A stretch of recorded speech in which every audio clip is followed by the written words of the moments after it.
Welcome to the Twilight Saga podcast. Only on iTunes. Only on iTunes. We trained for months. It was kind of like the Karate Kid. We were painting fences and doing wax on, wax off, and we were like, why are we doing these things? And then all of a sudden, we put it all together. Yeah, it's like that was David's process with us. Like, why am I painting right now? We better be putting this to use in the movie, Wyck. We're going to be really annoyed. I think it's nice. We are all like really a family unit. We all spend a lot of time together on and off set. But it was intense doing like such violent things together, like being in fight training and having to really learn to trust one another, and no one ever really learned to trust me.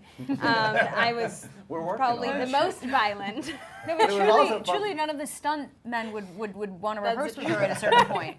And they like to get hit. Those guys, you know, but they were scared of Nikki. It actually reminded me a little bit like going all the way back to Twilight when y'all came in like a month early, because on New Moon we only had you for like 10 days of shooting, and now in this movie we had you for the entire show, and it was very much pivotal, you know, that you guys show up and work together to battle the newborns. I remember doing that when we did Twilight. We had like baseball camp, and we were doing like, and so this was like camp again. We got to like work together, fighting camp. Yeah, I remember you doing all that stuff, and me watching that, and just watching you getting really out of breath as I was watching you. You know, so how was that from your chair? It made me exhausted.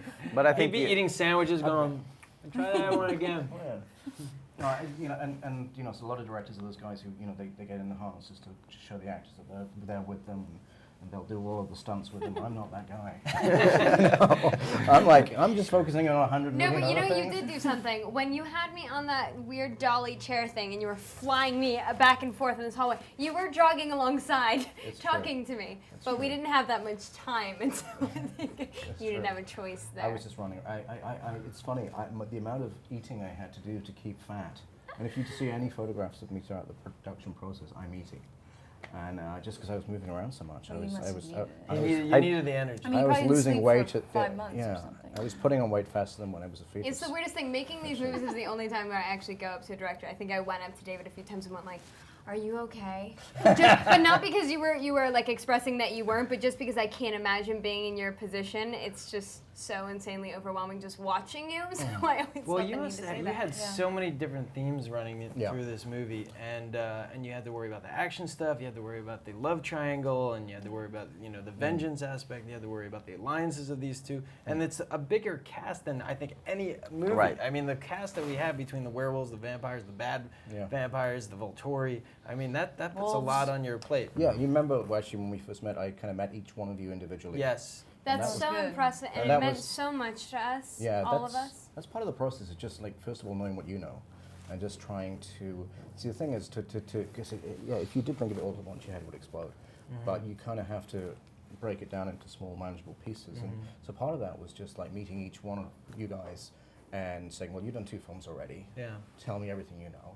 Well, and what then was coming nice back about again that, later though, what was nice about that too is that not only did you say, tell me what you know about your character, tell me what you're thinking, you also had some really great ideas too. That we hadn't. And you kept us on our toes thinking, because you know, when you're doing films like this, you know, you could say, hey, I know my character and get complacent, but that's why I like having different directors, because people, you know, you came in with your ideas, and then you joined forces. It's the same. I remember talking with you, Elizabeth, and you were like, well, how am I going to kill? I was like, you go out and you kill mountain lions. No, that was what made, because, you know, Esme has like this very precious sort of loving, good, maternal, and you were like, no, she likes to kill people. Yes.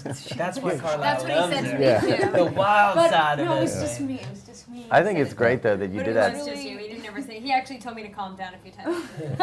No, but it was so great to be reminded of that. I mean, because then that really comes out in this movie. So in that process was like, okay, so I get as much information out of you as I can, and then I go and take it back, and I try and figure out, you know, what I may say to you, and then we had repeat meetings. And then when we came in to do like ensemble, we're not discussing your character, we're discussing content. Not to get lost in other people's. Yeah, and I thought that's why we do that.